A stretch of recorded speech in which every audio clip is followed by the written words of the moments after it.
Now I want to move on to suffering and death.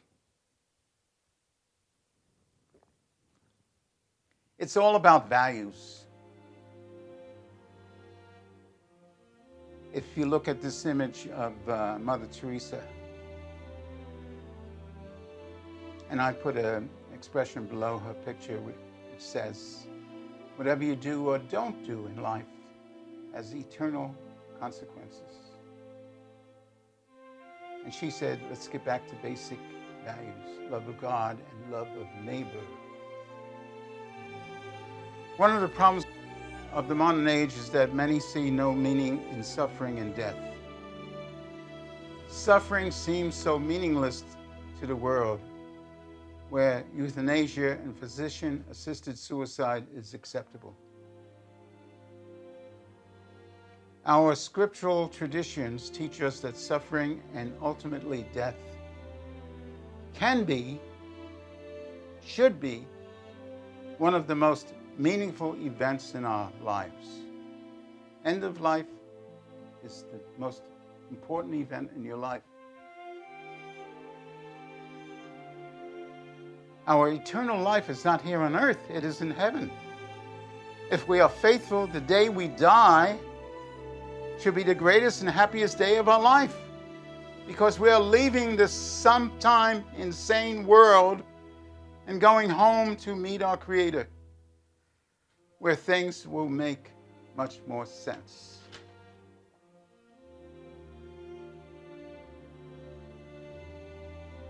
We had lots of pandemics in the past. The cholera, the plague, smallpox, influenza are some of the most brutal killers in human history. Outbreaks of these diseases crossed international borders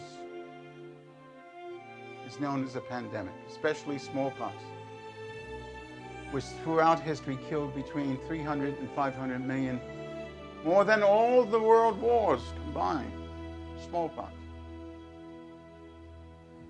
Now, our current virus pandemic in the 2020-21 period, the death toll is potentially 3 to 4 million worldwide. The cause is the virus from China. A confirmed case of this novel virus first appeared on 17 November 2019 in China. According to a CCDC publication on 31 January, the facts leading up to the identification of 2019-nCoV were as follows. On 29 December, a hospital in Yuan admitted 4 individuals with pneumonia. They recognized that the 4 had worked in the seafood wholesale market. The pandemic originated there, which sells live poultry, aquatic products, and several kinds of wild animals. The investigators found additional patients linked to the market, and health authorities reported this cluster to CCDC. So it originated in China. The other great pandemic was the Hiv Aids Pandemic, which existed between 2005 and 2012. The death toll was 36 million people worldwide. The cause was HIV AIDS. Then we have the famous or infamous flu pandemic of 1918. The death toll was 25 to 50 million people. The cause was influenza. It ripped through across the globe, infecting over a third of the world's population and lives of 25 to 50 million people. The mortality rate was about 10 to 20%, with up to 25 million deaths in the first 25 weeks alone. Then we have the Black Death, way back in the 14th century.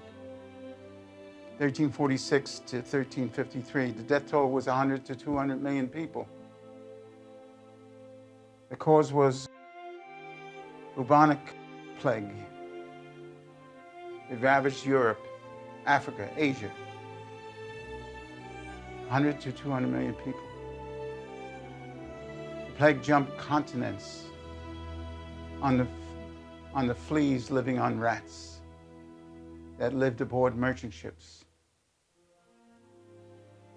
So there was a lot of pandemics in the past, some much more virulent and killed far more people than our current pandemic. Then we have finally the plague of Justinian in 541 AD. Death toll more than 25 million. Again, it was the bubonic plague, estimated to have killed over half the population of Europe. It affected the Byzantine Empire and Mediterranean ports, etc., etc. Human acts or failures are the root causes of evil, not acts of God.